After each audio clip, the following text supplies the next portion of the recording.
오늘은 아주 기초를 할 거야. 아주 기초. 아주 기초인데 왜 기초를 배워야 되는지 여러분들이 들어보시면 알 거예요.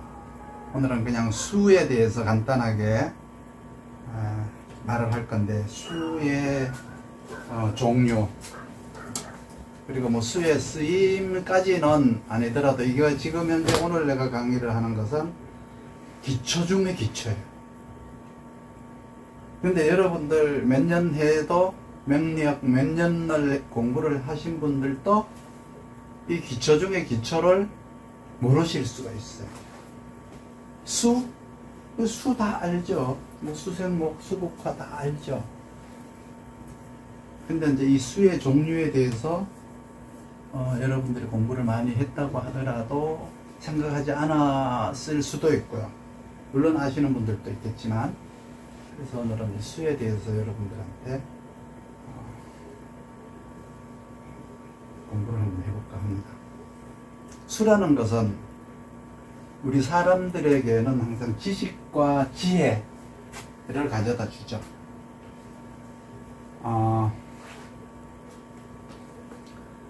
그리고 수라고 하는 것이 이제 그 말하는 재주나 글 쓰는 재주 등으로 나타나거든요. 통칭해서 지혜로운 인물이 되려면 수를 봐야 한다. 그러면 이 수의 모양을 먼저 살펴보면은, 수라고 하는 것은 모양이 있죠. 수가 모양이 있어요. 고체화된 수가 있겠죠. 그리고 액체화된 수가 있을 것이고, 기체화된 수가 있겠죠. 그냥 수 그러면 여러분들 수생목 뭐 이렇게 수국화 이런 것만 생각했을지 모르지만, 수의 모양은 고체화가 된 수, 그리고 액체화가 된 수, 그리고 기체화가 된 이제 수가 있어요. 이렇게 이제 일단 간단하게 세 가지로 나눴어요. 여러 가지 다른 모양으로 이제 또 다른 모습으로 연출을 할 수도 있겠지만, 일단은 이렇게 고체와 액체 그리고 기체 상태로 되어 있다. 이제 이렇게 이제 보시고, 이걸 글자로 표현을 해보면은,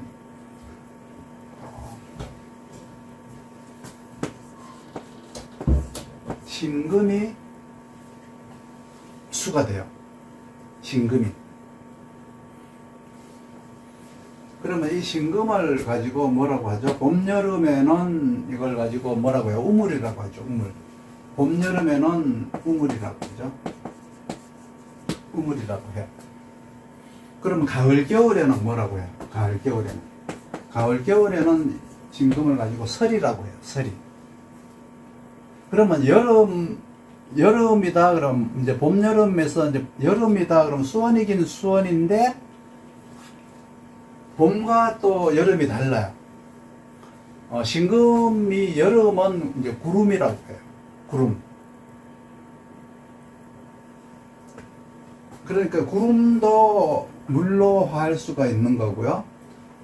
설이도 물로 화할 수가 있죠. 그러니까 물로 화하기 이전에 이제 고체 상태. 신금이라고 하는 것은 이제 물로 화하기 이전의 고체 상태다. 그러면 물이라고 하는 지식보다가도 훨씬 더 깊은 지식이라고 해요. 신금은.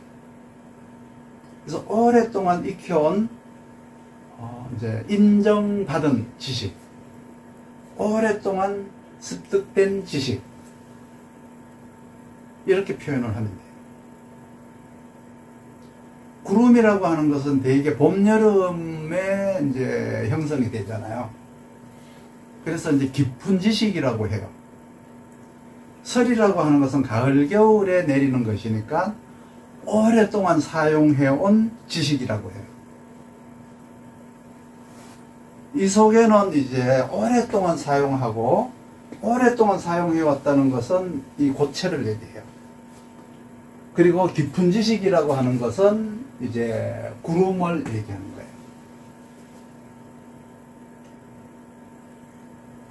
거예요. 오랫동안 사용해왔던 지식, 그리고 깊이 있는 지식, 정밀한 어떤 거, 지식, 뭐 이런 것들은 이제 구름에서 나와요. 기체에서 나와요. 그럼 봄, 여름의 신금은 이제 구름이니까 요걸 이제 지식이라고 해요. 봄, 여름에. 가을, 겨울에는 서리가 되거든요. 서리. 가을, 겨울에는 서리가 되기 때문에 이거는 이제 지혜라고 해요. 지혜. 지식보다는 한 단계 높은 지혜라고 하고요. 봄, 여름에는 이걸 지식이라고 해요. 지식. 계절에 따라서 달라요. 계절에 따라서 봄, 여름에 우물이라고 했고, 가을, 겨울은 설이라고 했듯이, 봄, 여름은 지식이 되는 것이고, 가을, 겨울은 지혜가 되는 거예요. 그래서 지식과 지혜를 이제 통칭하는 것이 신금이에요. 그런데 반드시 이 구름이나, 여름, 봄, 여름 같으면 이 구름이나 가을, 겨울 같으면 서리가 수로다가 화해야 되는 거예요. 그냥 이 자체가 지식과 지혜라는 게 아니고, 이 신금이 우물이나 설이 이 모양으로 있어야 되는 게 아니라 반드시 이제 이것이 물로, 수로 화해줘야 된다는 거죠. 그렇게 되어야 통찰력 높은 지식이 되고요. 이제 통찰력 높은 지혜로 발전을 하게 돼요. 그래서 이 고체가 액체인 수로다가 화하려면, 고체가 이제 녹아서 액체로 이제 바뀌어야 되잖아요. 그러려고 그러면 반드시 화가 있어야 되겠죠. 화를 만나야 돼요. 그 다음에는 이제 경금이라는 게 있어요. 이 경금도 신금처럼 똑같은 용어를 쓰시면 돼요.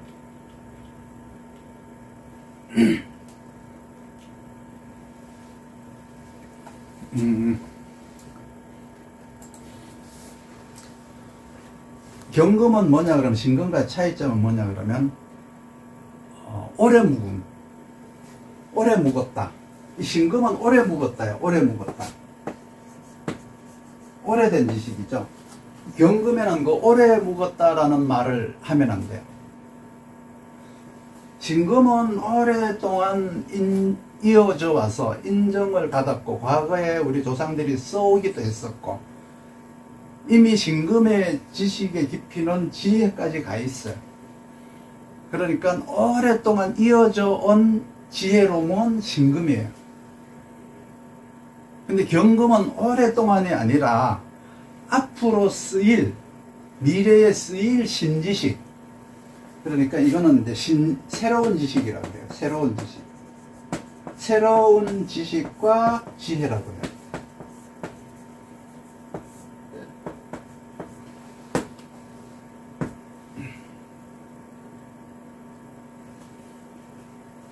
그러니까 경금과 신금이 서리가, 이제 경금도 이제 똑같이 신금하고 말하면 돼요. 봄, 여름에는 우물, 가을, 겨울에는 설인데, 캐캐 묵은, 오랫동안 묵은이라는 것만 빼면 돼요. 이건 새로운 것, 새로운 지혜, 앞으로 쓸 지식, 멀리까지 오랫동안, 지금서부터 미래에 쓸 지식이에요. 그러니까 경금과 신금이 녹아서 화를 만나서 수로 화했다라고 하더라도 쓰임새가 다르죠. 그러니까 이 금도 수가 될 수가 있다라는 생각을 해줘야 돼요. 여러분들은 수만 보고 수라고 하시면 안 돼요. 그러면 앞으로 이제 봄, 여름에 금을 보면은, 봄, 여름에 금을 보면 뭐라 그래야 돼요? 구름이다? 구름이니까 이제 비구름이다 이러는 거예요. 비구름이다. 가을, 겨울에는 설이다. 그러면 그 설이라는 것은 지혜가 오랫동안 사용되었거나 앞으로 오랫동안 사용될 것이죠. 오랫동안 사용되어 왔거나 앞으로 오랫동안 사용될 것. 그래서 경금의 금생수를 원원유장이라고 하잖아요. 오랫동안 사용한다는 의미가 들어있죠. 그러면 이 수 중에서는 이 임수라는 것도 있죠. 임수. 요거는 비라고 해요. 비, 직접. 비. 봄, 여름에는 비. 가을, 겨울에는 눈. 그러니까 비와 눈을 말하는 거예요. 이거는. 비, 눈.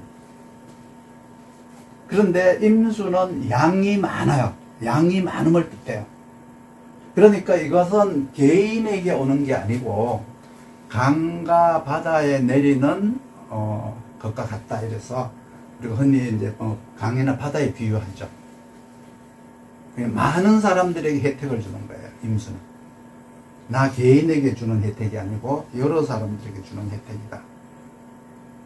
이 지혜는 현실적으로 이렇게 멀리 내다보는 지혜라고 보시면 돼요. 그래서 이 임수라고 하는 지식은 봄, 여름에는 비, 가을, 겨울에는 눈.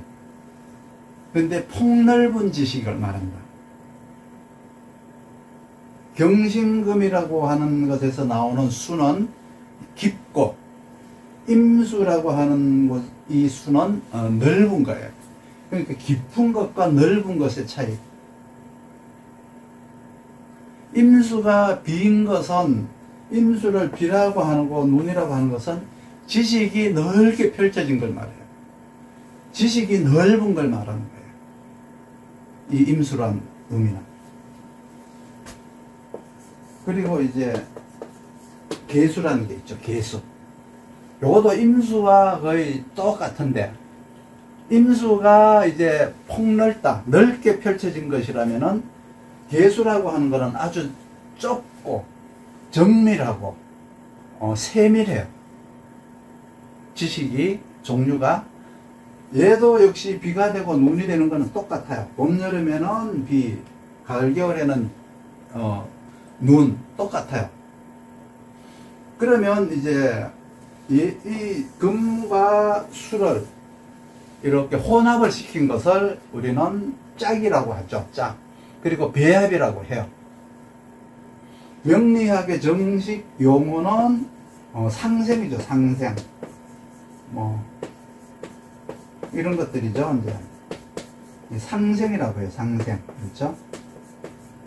얘들이 만나서 이렇게 짝을 이루는 것을 이제 우리는 이제 짝이라고 하기도 하고 배합이라고 하기도 하고 상생이라고 하기도 합니다. 그래서 신금이 임수를 생하면 신금이 만약에 이렇게 임수를 생할 수 있죠. 신임으로. 오래된 지식이죠. 신금이라고 하는 오래된 지식. 그러니까 오래된 지식을 신금이 임수를 생한다. 오래된 지식을 어떻게 해야 돼요? 넓게 펼쳤죠. 임수를 만났으니까 넓게 펼치는 거죠. 신금이라고 하는 오래된 지식을 임수라고 하는 넓은 시장에 유포를 하는 거예요. 그러니까 번져나가는 의미가 들었어요. 넓게 쓴다, 넓게 공부한다는 의미가 신임에는 들어있어요. 신금이라고 하는 오래된 지식을 임수라고 하는 넓게 쓴다. 요거를 이제 합쳐야만이 수의 속성을 알게 되는 거죠.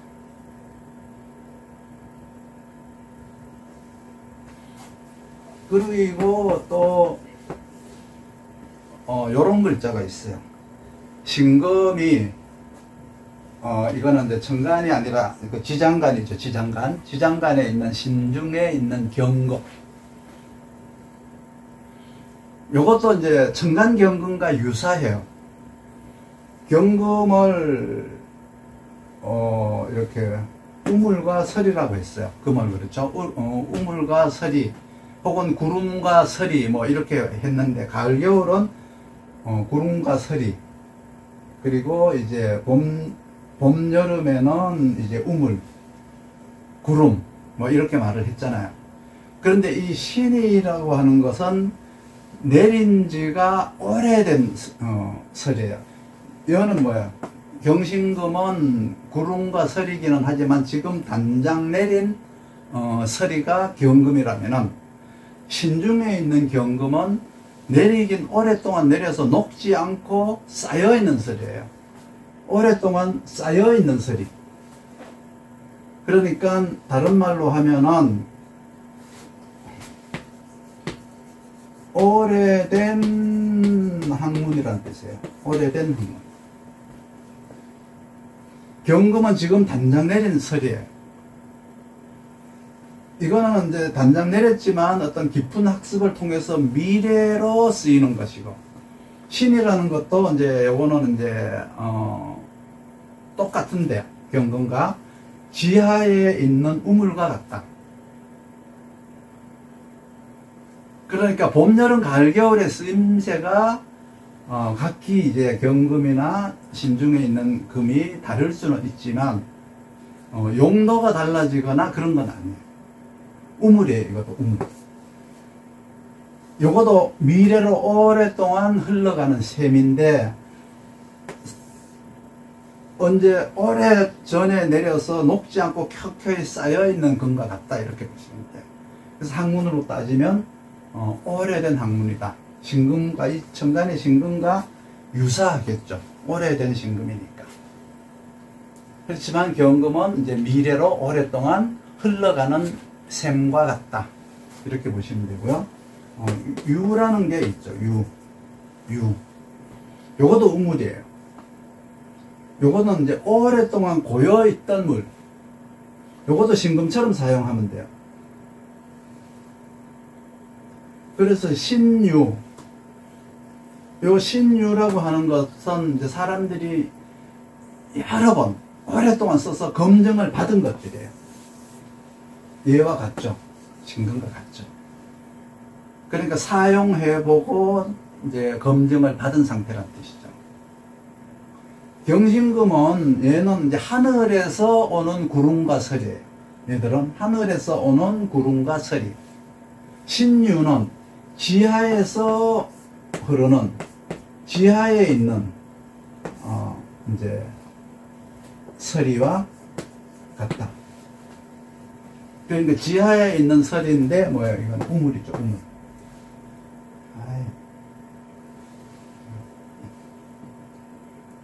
우물.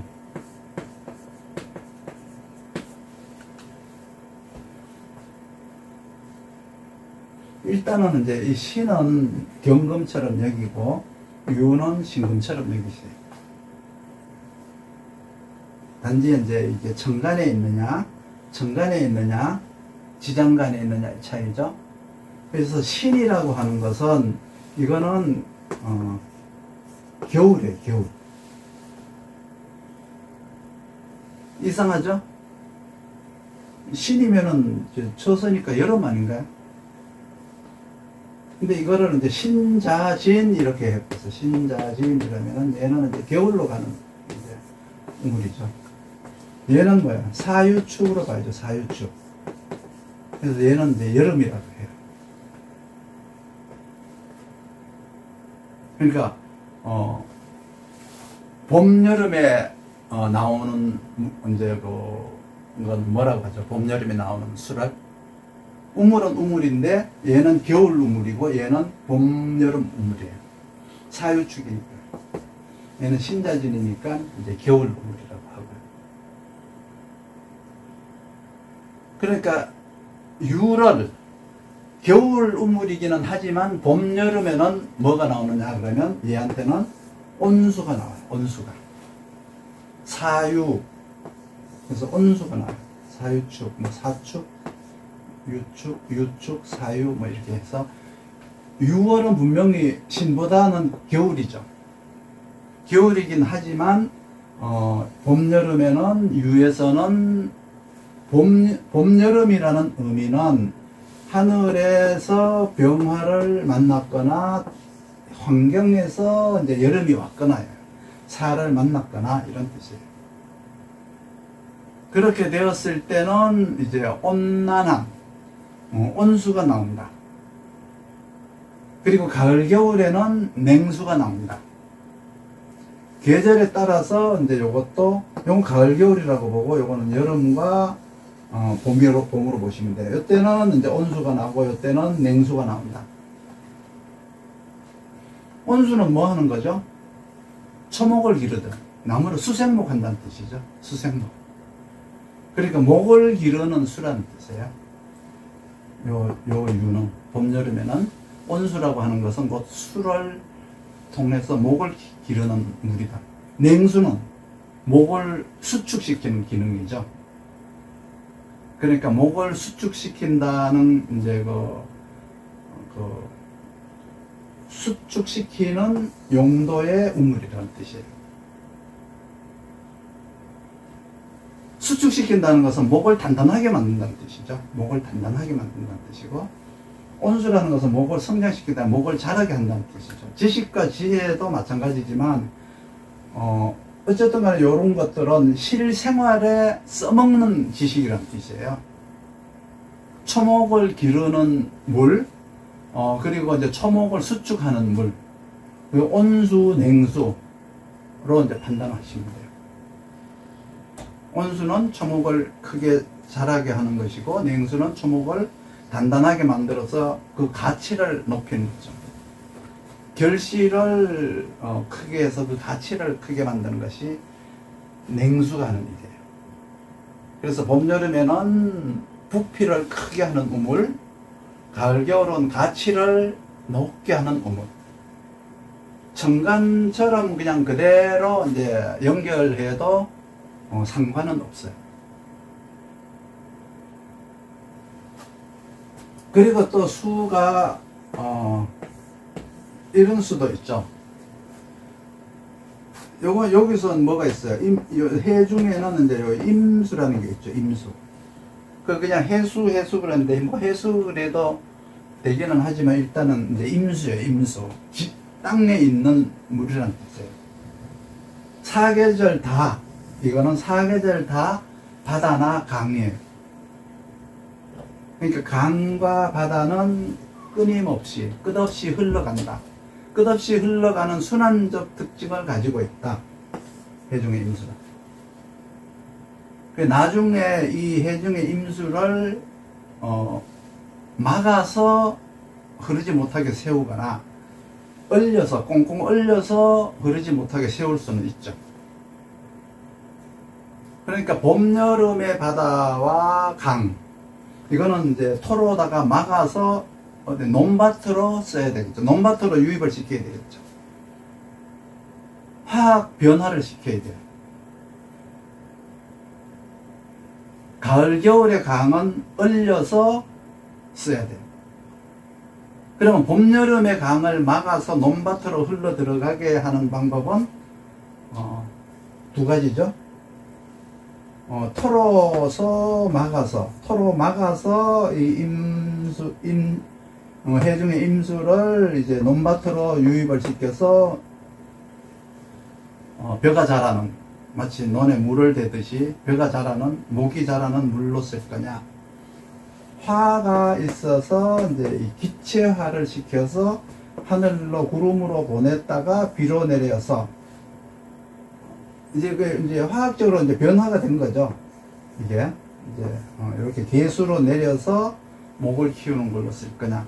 용도는 다 똑같아요. 목을 키운다는 용도는 똑같은데 하늘에 비로 내릴 거냐, 아니면 땅으로 막아가지고 논밭으로 넣을 거냐, 아니면은 아예 막아가지고 꽁꽁 얼려서 쓸 거냐.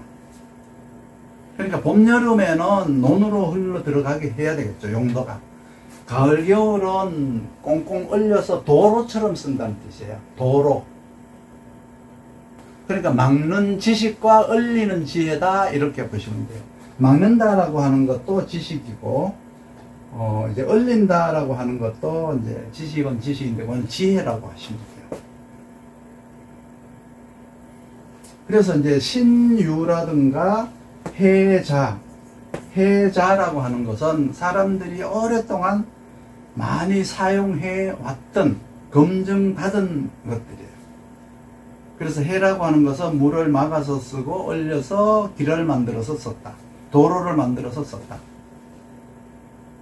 그러니까 얼려서 썼다는 말이나 막아서 썼다는 말이나 똑같은 의미예요. 수로로 사용하거나 수송수단으로 사용하거나. 이게 해 중에 임수를 이제 그렇게 쓰는 거예요. 수로로 사용한다는 것은 목을 키운다는 뜻이고요. 수송수단으로 사용한다는 것은 이제 나중에 이제 이게 해가 이제 시장이잖아, 그랬죠. 이제 그냥 이건 지금은 이제 초보자 때는 이걸 도로라고 해요. 나중에 말이 이제 바뀌죠. 그리고 자중에도 수가 있죠. 자중에도 뭐 개도 있고 임도 있지만 일단은 이제 자중은 이제 개수라고 보시고 이거는 지하수라고 보시면 돼요. 지하수. 지하에서 흘러나온 물. 산 속에서 쩔쩔쩔 흐르는 계곡물. 시냇물. 그러니까 시냇물이 어디에서 땅 속에서 나와야 이제 지하수라고 했죠. 지하수라면 땅 속에서 나와야 지하수. 토가 있어야 지하수인 거예요. 그렇지만 이건 대체로 어떻게 겨울에는 이거는 이제 얼음이에요. 얼음으로 구성되어 있어요. 시냇물이니까 봄 여름에는 시냇물로 직접 사용할 수가 있죠. 토만 있으면 땅이 있어야 지하수예요. 그렇죠? 그러니까 지식을 쓸 수 있는 땅이 필요하다. 우리가 뭐 배웠잖아요. 토국수, 목국토 많이 배웠죠. 가을 겨울에는 이제 땅이 있다고 해서 시냇물로 쓰는 게 아니고요. 가을 겨울에는 화를 봐야 따뜻하게 해서 쓸 수가 있는데 그 얼음을 자중개수라고 하는 얼음은 녹여서 사용할 수가 있어요. 그 얼음을 녹이는 그 자체를 이제 우리는 이제 지혜라고 해요. 그 지혜가 필요하다. 자중에 있는 그 수를 얼음이라고 보고 이제 이 얼음은 위에서는 날씨가 추우니까 얼고요. 밑에서는 흘러요. 밑에서는 지하수로 흘러요. 이 말은 뭔 말이냐 그럼 녹아야 쓴다는 뜻으로 해석해요. 녹아야 쓸 수 있다. 그러니까 결국 수라고 하는 것은 경신금은 일단은 이제 뭐 서리와 구름으로 보시면 되고 임수나 계수라고 하는 것은 하늘에서 내리는 비와 눈이라고 보시면 되고요. 신유라고 하는 것은 지하에 고여있는 우물. 그리고 해자라고 하는 것은 그냥 흘러다니는 강물 혹은 시냇물로 구성이 되어 있다. 이렇게 구분을 하시면 돼요. 이거를 이제 다시 한번 복습을 하게 되면은 경신금은 깊이가 있는 지식이나 지혜다. 그러니까 깊이가 있으니까 특별한 거죠. 이거는. 임수나 계수는 폭넓게 깊이 있게 정밀도, 계수는 정밀도, 임수는 폭넓게 공부한다 뜻이에요. 정밀하게 공부한다, 폭넓게 공부한다. 임수를 이제 선진교육이라고 하고요. 외부 교육을 받아들이는 태도라고 해요. 계수라고 하는 것은 자기 환경에 걸맞는 공부를 한다는 뜻이죠. 이거는. 그래서 임수를 만나면 유학 간다, 뭐, 이렇게 말을 하고 요즘은 뭐 우리나라도 선진국이니까, 과거에는 선진국으로 유학 간다 이랬는데, 요즘은 그냥 뭐, 기타 학문, 아니면 무슨 어떤 특수 학문, 뭐, 이렇게 보기도 하고요. 이제 임수를 가지고, 이제 뭐, 현장에서 이제 배워온, 견학이라고 하기도 하고요. 모방이라고 하기도 하고요. 뭐 이런 식으로 이제 임수를 쓰죠. 계수를 가지고 이제 창의력이다, 창작력이다, 창의력이다, 뭐 이렇게 이제 이거를 이제 보기도 하죠. 예를 들어서 이제 이렇게 신중에 있는 경금은 우물이다. 그러려면은 신중에 경금이 우물인데 저거를 이제 물로다가 쓰려면은 봄, 여름에는 땅에 있어야 우물을 역할을 하죠. 그러니까 신만 지지에 있다고 해서 이게 우물 역할을 하는 게 아니라 반드시 토가 있어야 된다는 뜻이에요. 신월의 토는 뭐죠? 무슨 토가 신월의 토죠? 미죠, 미. 미중기토가 신월의 토예요. 그러려면 우물물이 나와야 되니까 소토를 해야 나와요. 나무를 봐야 나무 위로 나온다는 뜻이에요. 가을, 겨울에는 화가 있어야 땅을 뚫고 나온다는 뜻으로 해석해요. 그러니까 이 수라고 하는 것은 각 요소마다 따로 다 편제가 되어 있어요.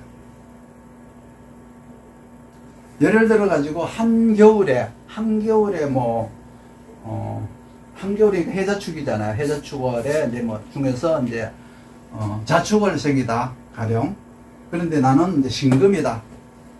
그러면 한겨울이니까 뭐예요? 설이죠, 설이. 그러니까 설이가 공공 얼은 거예요. 이 신금이니까 오랫동안 전해져 내려오던 깊은 지식을 습득하는 거죠. 만약에 거기에 이제 이렇게 개수도 있다면 그 개수를 이제 아주 좁게 해서 정밀하고 예민하게 해가지고 어떤 전문성 있게 만든다는 의미가 신금 개수에 들어있어요. 그러면 신금이 개수를 만나서 그렇게 오래된 검증된 학문을 깊이 있게 아주 예민하게 정밀하게 이렇게 배웠으면 활용을 해야 될 거 아니에요. 활용. 그 활용을 하려면은 이렇게 금수가 다 합쳐져 있어야 활용이 되는 거예요. 그리고 나서 합쳐지려면 뭐 어떻게 돼야 돼요? 화가 있어야죠. 화가 있어야 돼요. 온난한 기운이 있어야 돼요. 화도 되지만 온난한 기운. 온난한 기운이 뭐죠? 봄, 여름이 와야 된다는 뜻이죠. 봄, 여름이 와서 온난한 기운이 와야 금수가 합쳐지는 거예요. 즉 말해서 화가 온난하게 있어야, 화가 온난한 하니까 뭐 병화죠. 정화가 아니에요. 온난한 화가 있어야 설이나 눈이 녹아내리고 그 눈이 녹아야 비로소 물이 되어서 금수가 합쳐지는 거예요. 그러면 신금과 개수가 이제 합쳐지니까 신금은 뭐예요? 설이와 눈이거든요. 설이와 눈이에요. 얘가 눈이죠. 얘가 설이, 얘는 눈. 얼음, 눈이에요. 눈. 이게 이제 합쳐지면은 따뜻해지면은 이제 이것이 수가 되는 거예요. 그러면 성분이 이제 서리가 녹은 물이 있고요. 또 얼음이 녹은 물이 있어요. 이게 이제 합쳐진 거예요. 근데 이게 이제 수가 돼서 성분이 이게 이제 따로따로 나눠지죠. 그러니까 수생목으로 목을 키운다 그러면 그 키우는 방법이 어떨까요? 진금이 녹아서 키운 수와 수가 그냥 녹아서 얼음이 녹아서 수가 된 개수와 목을 키우는 수생목 하는 방법이 다르겠죠. 그 수생목 하는 방법에서도 뭐 깊이도 다르겠죠. 성분 자체가 다르겠죠. 그 목액의 성분 전달이 서리가 녹은 물과 눈이 녹은 물로 각각 목을 키운다고 했을 때 그 목의 직업적 깊이라든가 어떤 그 지식적 깊이 이런 것들이 다 다르겠죠. 만약에 개수가 청간 개수가 아니고 자중의 개수라면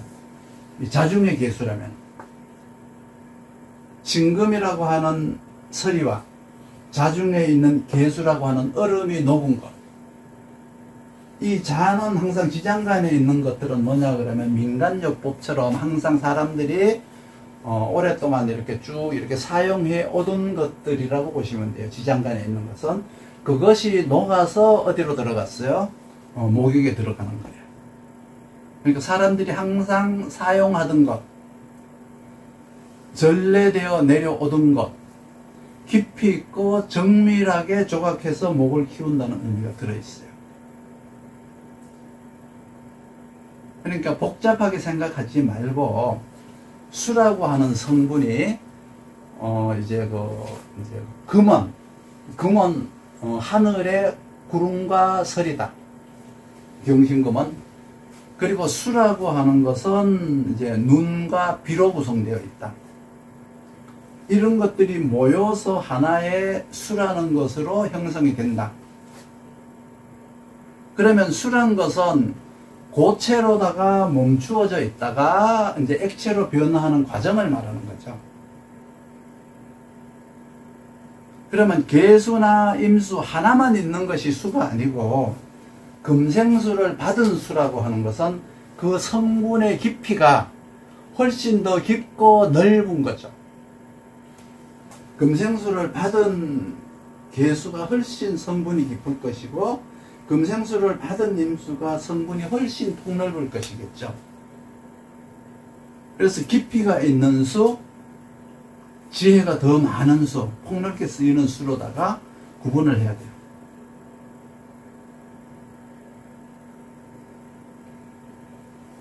그러니까 수란 것은 금이라는 서리와 수라는 눈과 얼음 등으로 뭉쳐져 있는 것이 수인데 이것이 녹아야 이제 물이라고 하죠. 그래서 고체 상태를 액체화 시킨 것을 물이라고 해요. 그러면 수가 전달되는 곳, 수가 이제 수가 되었으면 어디로 이제 전달이 돼야 되잖아요.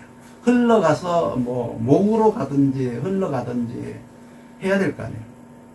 쓰여야 될 거 아니에요.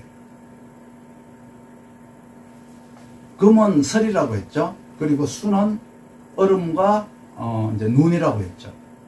그걸 수라고 한다라고 했죠. 그러면 이 고체가 액체가 된 것을 뭐라고 하느냐 그러면 화를 만나서 고체가 액체로 된 것을 우리는 습기라고 해요. 습기. 그러면 여기에서 이제 이렇게 녹게 되면은 화를 만나게 되면은 이 개수가 수생목하는 개수를 습기라고 해요. 우리가 공부하는 수예요. 수. 그게 이렇게 습기가 되어야만이 목으로 전달이 돼요. 나무가 우리가 목이 물을 먹나요? 습기를 먹나요? 우리 수생목 그러니까 마치 그 나무가 물을 볶고 먹는 것 같지만 나무는 목은 습기화를 시켜서 먹어요. 수생목을 하는 거예요. 그러니까 수라고 하는 속성 속에는 설이라든가 눈, 얼음 이런 것들로 구성이 되어 있는데 이게 따뜻한 이제 기운을 만나서 온기를 만나게 되면 습기로 변하게 되죠. 이것이 목으로 전달되는 거예요. 그리고 이거를 우리는 습기라고 말해요. 우리가 배우는 수생목, 나무를 키우는 물은 그게 물이 아니고 습기다. 그 습기는 교육이라든가 말과 글을 쓰는 지식과 지혜로 가는데 그 깊이는 어디에서 나왔느냐에 따라서 각기 다 다르다. 그래서 이 습기가 이제 물로 화할 수가 있는 거예요. 그러니까 온난한 기운을 만나게 되면은 설이, 눈, 얼음 이런 것들이 물로 변하죠. 그런 것들이 이제 땅에 또 이렇게 흘러가요. 조금 아까는 수가 습기가 되어서 나무가 먹는다고 했죠. 요번에는 습기가 다시 물로 액체로 화하게 되면은 이거는 이제 땅 위로 흘러가는 물이 되는 거예요. 반드시 토가 있어야 되겠죠. 그렇게 되었을 때 수의 용도는 유통이라든가 도로, 연락병, 배달 이런 일을 해요. 이런 용도로 흐르게 돼요. 물론 땅으로 흐르다가 목을 만나게 되면 목을 성장시키는 것으로 흐르기도 해요.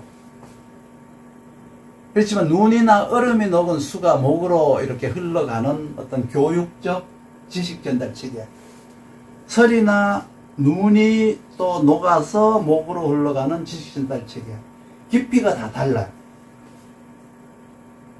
그리고 나서 물이 땅 위로 흘러가는 어떤 전달 체계, 그러니까 물물 교환이라든가 수송 체계와 같다. 장소와 장소를 연결해 주기도 하고 이어주기도 하는 전달 체계와 같다. 이런 것들이 막 이렇게 합쳐지기도 하고 나누어질 수도 있는 거예요. 그래서 수라는 것은 목으로만 간 사주가 있고, 사주를 보면은 토로다가 땅 위로만 흘러간 사주가 있어요. 거기에 따라서 그 사람의 직업이나 어떤 이제 그 능력이나 자질이 다 달라지겠죠. 그런데 이것도 아니고 저것도 아닌 게 있어요. 그러니까 목으로 가지도 수생목도 하지 않고 이제 토로다가 흘러서 뭐 수송체계나 이렇게 전달체계로 가지 않는, 이것도 아니고 저것도 아닌 수가 있어요. 그러니까 나무로도 안 올라가고 땅 위로 흘러가지도 않는 물. 이 물은 뭐냐 그러면 바로 안개와 구름이에요. 화에 의해서 나오죠. 그래서 그 안개와 구름이라는 것은 상상력이라든가 창조 능력, 혹은 어떤 그 감정이라든가 어떤 그 감상적인 마음이 있죠. 이런 마음을 이제 내키게 해요.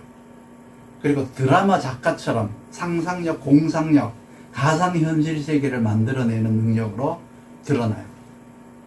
이게 기체화가 되었을 때. 다시 정리를 하면 수라고 하는 것은 원래 눈과 서리, 지장간에 있는 거는 얼음, 뭐 이렇게 말을 하죠.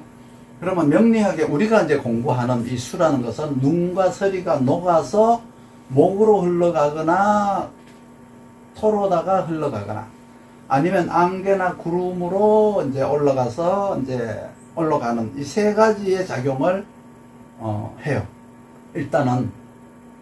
그러면 이제 이 세 가지 모양을 연출한 것을 지금 제가 말한 거예요. 이 수의 용도예요. 그러니까 수라고 하는 것은 수생목을 하는 것은 수가 습기라고 하고요. 습기. 토로다가 이제 토 위에 흘러가는 수를 물이라고 하고요. 화에 의해서 이제 기체화된 수를 안개나 구름이라고 하잖아요. 그러면 이렇게 안개나 구름이 되어서 올라가려면 온난한 기운을 만나야죠. 병화를 만나거나 봄, 여름이 오거나. 그런데 온난한 기운을 만나지 않으면 항상 만년설처럼 땅에 이렇게 쌓여 있어요. 남아 있어요.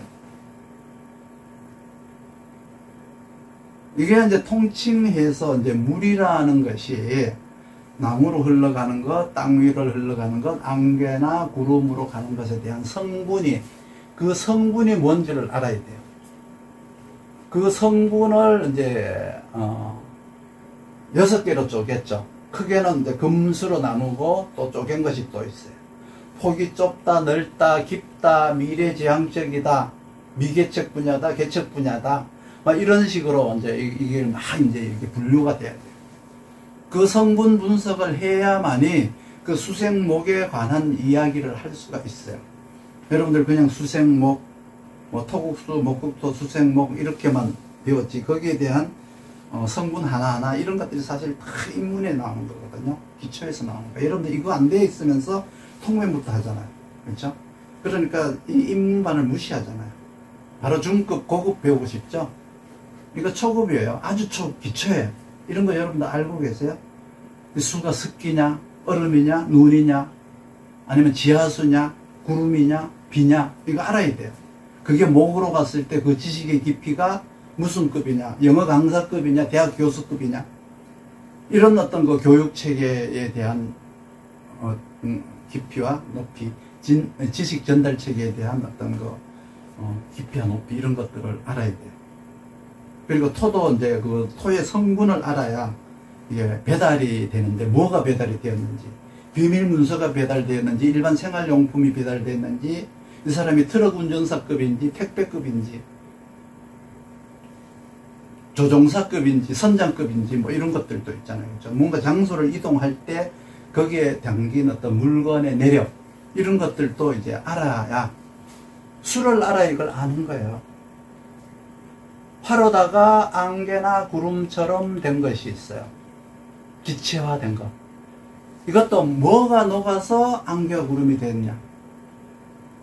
화에 의해서 목으로 가지 않고 토로 가지 않았으면 안개나 구름처럼 올라가는 건데, 그러면 거기에서 상상력을 동원할 거냐, 우울증을 키울 거냐, 그걸 창조력으로 승화시킬 것이냐, 아니면 못 쓰는 걸로만 내놔가지고 트라우마라든가 뭔가 공황장애 뭐 이런 것들로 그냥 나타날 것이냐. 이 성분에 따라서 다 다르다. 그러니까 성분이 최고로 좋으려면 금이라고 하는 서리와 수라고 하는 얼음이 화라고 하는 따뜻한 기운을 만나서 피어 올라가는 것이 가장 성분이 좋은 수예요.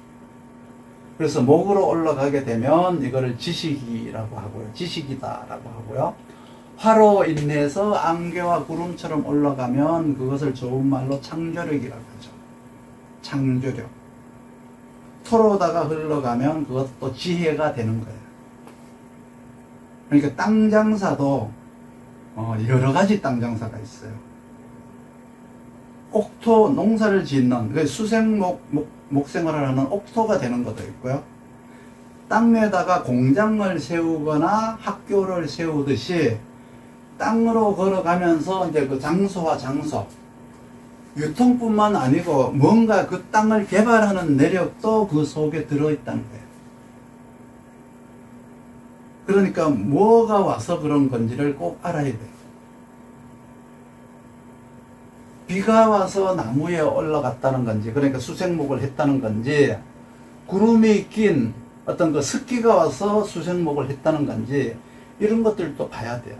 그러니까 앞으로 상생을 공부할 때는 금도 화를 만나서 수생목을 할 수가 있다. 이걸 이제 알아야죠. 그리고 습기에 대해서도 반드시 알아야 되고, 수라는 것이 이제 봄날에 비다라고 하면은, 그게 비라고 하면은 금은 이슬과 같은 거예요. 봄이니까. 그러면 그 이슬이 추워지면은 서리가 되죠. 날씨가 뜨거워지면 또 구름이 되죠. 그러니까 이슬을 먹고 사는 나무도 있다는 것을 알아야 되고, 수가 직접 수생목하는 것보다는 금이 가서 수생목을 도와주는 것이 훨씬 더 맑고 깨끗하다는 것도 알아야 돼요. 그리고 이제 이 나머지 수는 땅에도 있고, 이제 그 습기로도 있고, 지금은 금수를 이제 습기로 돌려서 흘러가는 모양은 이제 그 수생목으로 이제 연출을 한 건데, 이렇듯이 이제 수의 용도라는 것이 다양해요. 여기에서 이제 우리가 또 알아야 될 것은 습기라는 게 있잖아요. 습기. 습기라는 게 뭐죠? 목을 키울 수 있는 습기가 들어있는 것들이 금과 수에만 있느냐? 그렇지 않다는 거죠. 여러분 사주를 이렇게 보면은 수가 하나도 없어요. 수가 사주에 하나도 없는데 공부를 아주 잘한단 말이에요. 물어요. 선생님 왜 이 수는, 이 사주는 수도 하나도 없는데 왜 공부를 이렇게 잘해요? 개수가 있든 임수가 있어서 폭넓게 공부하든 이제 깊이 있게 공부를 하든 일단 수가 있어야 된다고 들었는데 왜 수가 하나도 없는데 이렇게 공부를 잘하죠? 이런다. 그러면 여러분들은 이제 그 수의 이 습기가 어디에 들어있는지를 알아야 돼요. 천간, 식간이죠. 식간. 천간 10개, 지지 12개. 그렇죠? 여기에서 한번 써볼까요? 갑을, 병정, 무기, 경신, 임계. 여기 보면은 이제 자, 주, 인묘, 진사, 오미, 신유, 술해.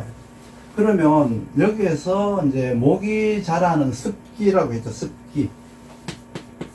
습기가 있는 O형이 뭘까요? 이거는 이제 빼야죠. 이거는 이제 수가 없다 그랬으니까, 이거가 없어야 수가 없는 거예요. 요게 하나도 없어야 수가 없는 거죠. 자, 이걸 뺍시다. 요것도 빼죠, 뭐. 요것도 신중에 임수 있으니까, 이것도 빼고, 이것도 빼고, 이것도 빼고. 자, 사주가 이렇게 생겼어요, 사주가. 수가 있어요, 없어요? 수가 없죠? 수가 없는데 여기서 이제 우리가 알아야 될 것은, 목을 키울 수 있는, O형이 어디에 있느냐. 요게, 요거 이제 습기가 있죠, 습기가. 여기 습기가 들어있어요. 요거는 습기화 시킬 수 있는 힘이 있어요. 요거 자체에 습이 있는 게 아니고, 이거는 습기화 시킬 수 있는 능력이에요, 능력. 뭐를? 금을. 여기에도 수가 있어요. 습이 있어요. 요걸 가지고 뭐라고 하느냐, 그러면, 비조하다 이러거든요. 비조하다. 비조하다라는 의미는, 곧, 뭐예요? 이렇게 생겼나? 아니. 이거는 귀자지. 비조, 낮을 비자를 쓰는데, 이렇게 생긴 게 있어요. 낮을 비자. 이게 낮다, 낮을 비자다. 이게 조금이라는 뜻이에요. 조금. 낮을 비자인데, 이걸 이제 비조하다. 비조하다. 이게 비조하다 이러거든요. 비조하다 이러는데, 여기에도 이제 목을 키울 수 있는 게 있어요. 이건 비조하다. 기토를 가지고 비습하다. 요것도 이제 조금 습기가 있다. 요거는 이제 조금 조하다. 조금 조하다는 건 뭐예요? 습기가 있다는 얘기죠. 요 낮을 삐자예요. 낮을 삐자 습이에요. 습기가 조금 있다는 거예요. 충분히 간목을 키울 수 있을 정도의 습기가 여기 들어있어요. 비조하죠?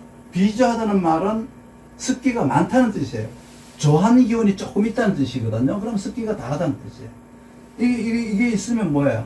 이런 것들이 있으면 목이 클 수 있는 수생목이 된다는 습기를 가졌다는 거예요. 여기 뭐, 이거 우물이죠, 우물. 화가 있으면 이게 우물이에요, 우물. 얘들도 그냥 큰 물창고예요. 있어요. 이건 뭐, 계절이잖아요, 계절. 인묘월이면 추워요, 춥지 않아요? 춥죠? 한계가 이때는 있어요. 이것도 수가 있는 거예요. 이것도 수가 있는 거예요. 어디에 있어요? 환경에. 내 사주에 없고 그 환경이 목이 자랄 수 있는 환경이란 뜻이에요. 얘도 이제 화를 만나거나 그렇게 했을 때는 이제 냉수와 온수로다가 이제 나올 수가 있다고 했죠. 이건 혼자 스스로라기보다가 이거는 뭐를 만나야 돼요. 화를 만나야 돼요. 화를. 여기도 이제 화를 만나거나 수를 만나야, 수를 어디서 만나요? 운에서 만나겠죠. 운에서. 그렇죠? 운에서 만나게 되면은 얘들은 언제든지 수의 역할을 해요. 그러니까 얘도 운에서 만나면 수의 역할을 하고요. 수의 역할을 하는 게 아니라 금을 이제 수화시켜주는, 사유한 거, 금생수 하는 거잖아요. 그렇기 때문에 여기에도 이제 요걸 인덕이라고 해요. 인덕.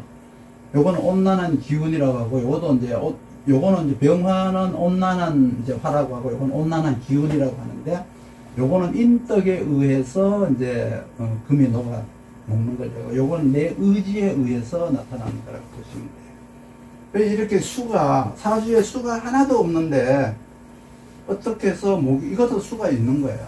이것도 수가 있죠. 이건 어디에서 있어요? 계절에 있고, 이 간목 안에도 습기가 들어있어요. 여기도 습이 들어있어요. 이거 들어있어요. 이건 습기를 만들 수 있는 능력이에요. 습기가 없는 건 정화가, 사주에 만약에 정화가 있고, 뭐, 술이 있고, 미가 있고, 이렇다 하면은 이런 것들은, 오가 있고, 이런 것들은 이제 수가 정말 없는 거죠. 수가 없는 건데, 이 외에 이러한 것들이 있어도, 수가 하나도 없어도 수생목이 가능해요. 단지 안 되는 게 뭐가 안 되죠? 땅으로 흘러가는 물이라든가 기체화할 수 있는 수가 없는 거지, 목이 자랄 수 있는 수는 충분히 있는 거다. 그러면 목이 자란다는 게 뭐죠? 지식을 이제 내가 습득해서 그 지식으로 내가 살아갈 수 있는 충분한 능력과 자질이 있는 사주들이다. 근데 수가 없으니까 공부를 못한다 이러지 마세요. 목이 먹는 것은 습을 먹는 것이고, 습을 내포하고 있는 오행들이 이렇게 많다.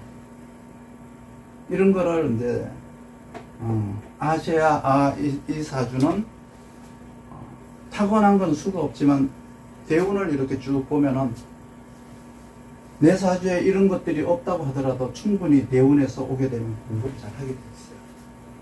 그래서 수를 만나야 되는 것은 이게 수를 만나야 이제 역할을 하죠. 화를 만나야 역할을 하죠. 얘들이나 얘들. 신은 뭐 신중에 임수가 있어서 뺐지만은 그것도 이제 역할을 하는 거고요. 수가 신중에 임수까지 없어야 수가 없다라고 하는 게 이제 1차적이고, 가령은 이제 춘하절인데 계수는 있어요. 계수가 있다는 것은 뭐 자, 추, 진, 청강, 계수 뭐 이렇게 있는 거는 이제 당연히 있는 거죠. 이거는. 그런데 추동절인데, 자, 춘하절에 신, 그리고 이제 해, 또 뭐가 있죠? 요런 것들이 있고, 청간에 임수가 있고, 요렇게 있고, 계절은 춘하절이다. 그럼 수가 있어요, 없어요? 정간의 임수는 수생목을 할 수가 있죠. 수생목을 할 수가 있으니까 요거는 없다라고 할 수는 없지만, 그 계절의 주동절에 쓰일 수 있는 용도의 수는 없는 거예요. 그러니까 뭐를 보느냐, 수생목을 볼 때는 이 임수가 토가 있어야 쓸 수가 있어요. 그냥 이 임수가 있고 간목이 있다고 하더라도 그냥 바로 이렇게 수생목이 되는 게 아니고, 토가 중간에 있어줘야 수생목이 가능해요. 이것도 이제 마찬가지죠. 이거 해자라고 하는 것도 이제 마찬가지예요. 용도 자체가 이거는 이제 가을의 시장과 같고요. 요것도 이제 가을의 시장과 같아요. 춘하절이면 어떻게 돼요? 이거는 이제 지식인데 폭넓은 지식이고, 멀리서 이제 가져온 지식, 뭐 이렇게 이제 응용이 아니라 또 모방된 지식, 뭐 선진 지식 이런 걸로 쓰이지만, 거기에는 토라고 하는 토가 있어줘야 수생목을 하는 거예요. 아까 해중 임수를 어떻게 쓴다 그랬죠? 막아서 쓰거나 아니면 얼려서 쓰거나 기체화를 시켜서 쓰거나 그렇게 써야 된다 그랬잖아요. 그런 기운이 없이 그냥 임수만 있으면 이건 수가 없는 것 같아요. 천간에 가령 뭐 임수가 천간에 이렇게 4개가 있어요. 이게 수가 많은 거예요, 없는 거예요? 수가 하나도 없는 거예요, 이거는. 수가 천간에 4개가 있잖아요. 그러면 이거는 수가 하나도 없는 거예요. 가문사주예요. 왜? 다 흘러가 버렸으니까. 흘러갔죠. 토가 없잖아요. 막지를 않았잖아요. 금이 없잖아요. 금생수에서 내놓지도 않았죠. 토가 없어서 물을 막지도 않았죠. 물이 하나도 없는 거죠. 사주를 보는 거는 글자를 보는 게 아니고 기운을 보는 거예요. 기운을. 여러분들은 글자가 있느냐 없느냐를 가지고 이 사주 버렸네, 어쨌네, 수가 너무 많네. 수가 글자로 많은 거와 기운으로 많은 건 다른 거예요. 수가 이렇게 있어도 이 수가 역할을 할 수 없잖아요. 토가 없어서 보이지도 않고, 뭐 금생수가 없어서 이제 또 역시 이 임수가 쓰임도 없잖아요. 그럼 수가 하나도 없는 거예요. 그런 것들을 이제 이해를 하셔야 되는 거죠.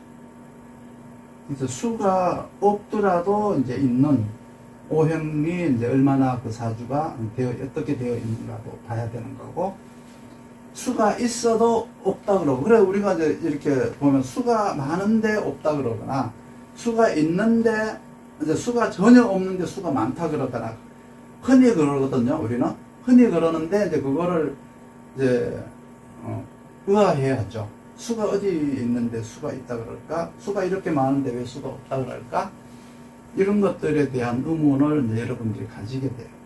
그런 것들도 역시 이제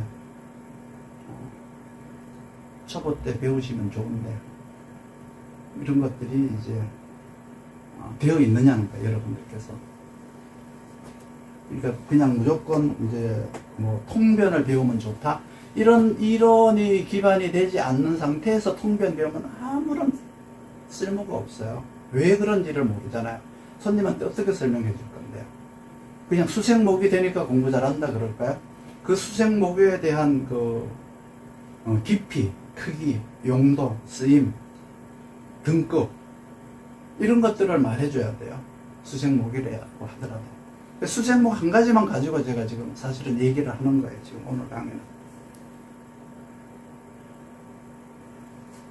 그래서 오늘은 이제 이 강의를 한 것은 이제 그 초급에 대한 중요도를 여러분들이 인식하고 계셔라.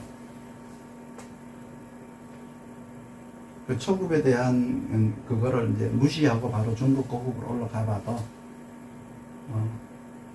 사실 쓸모가 없다. 그리고 또 중요한 게, 이것을 음량으로 쓸 거냐, 음량으로 봤을 때 병화냐, 오형으로 봤을 때 병화냐, 용신으로 봤을 때 병화냐, 육신으로 봤을 때 병화냐, 병화가 관이냐 상관이냐 뭐냐에 따라서 다 다르겠죠. 몇 월의 병화냐 다 다르겠죠. 그런데 그냥 우리가 공부를 할 때는 그냥 상관 그러면 그냥 상관이 기질만 보잖아요. 상관이 경관했어요. 상관이 예를 들어서 얘가 을목이나 얘가 상관인데 경금이 와서 경관했어요. 큰일 났다 그래요. 병화가 경금을 지금 단련을 해줘야 을목이 사는 건데, 뭐 그냥 큰일 났다 그러거나 막 상관경관에서 감옥 간다 그러거나 막 이런 말을 막 하거든요. 그러니까 이 오행의 용도와 그 육신의 용도가 합쳐지는 거가 여러분들이 안 돼 있는 거예요. 그러니까 이 용신론을 모르고 육신으로 넘어가면은 그런 사고가 나요. 얘가 이제 용신으로 쓰임이냐, 오행으로 쓰임이냐, 음양으로 쓰임이냐에 따라서 쓰임 자체가 달라지잖아요. 그죠? 그거 모르고 그냥 육신으로 넘어가서 그냥 상관이다 라고 하면, 상관이라는 그 기질, 그냥 이 공통된 기질 하나만 가지고 얘를 통변하면은 절대로 맞을 수가 없잖아요. 그러니까 여러분들은 육신과 격국만 한다는 것은 반쪽에 반쪽도 안 되는 명리를 하는 거예요.